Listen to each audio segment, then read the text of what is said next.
सप्ताहे जाए काल बैशाखी प्रभाव में झड़ वर्षा संभावना 30 रु 50 किलोमीटर बेगरे बहिपारे पवन। आसंता सप्ताह जाए राज्य में काल बैशाखी प्रभाव में झड़ वर्षा हो पारे। विभिन्न स्थान में स्वल्परू मध्यम धरणर वर्षा हो पारे।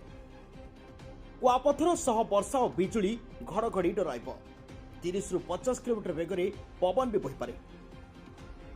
पाणीपाग विभाग बा आईएमडी विस्तारित आकलन में एभली पूर्वानुमान करिछि। चलित सप्ताह अप्रैल 1 तारिख भितर दक्षिण गांगेय पश्चिमबंग और संलग्न उत्तर ओडिशा उपरे एक घूर्णिबल सृष्टि होबार संभावना अछि।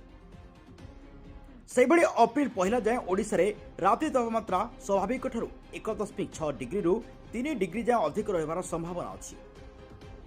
किंतु 2 रु 8 तारिख भितर दिन तापमात्रा बढ़ी पारे। आभ्यंतरीण ओडिशा उपकूल ओडिशार विभिन्न स्थान में दिन तापमात्रा स्वाभाविक ठारू 3 रु 5 डिग्री अधिक रहीपे बोली पाणीपाग विभाग आकलन करिछि।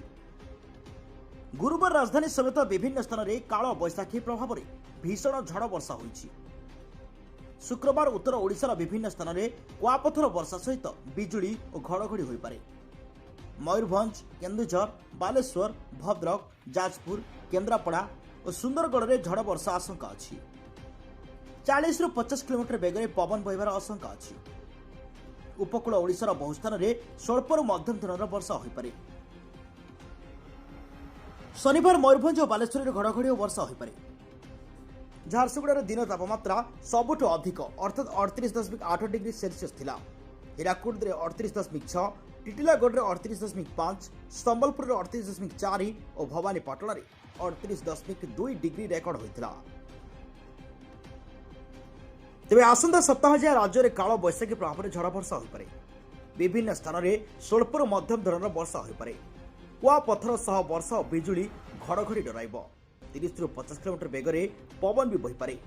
पाणीपाग विभाग आईएमडी विस्तारित आकलन में एभली पूर्वानुमान करिछि। आभ्यंतरीण ओडिशा उपकूल ओडिशार विभिन्न स्थान में दिन तापमात्रा स्वाभाविक ठारू 3 रु 5 डिग्री अधिक रही पारे बोली पाणीपाग विभाग आकलन करिछि।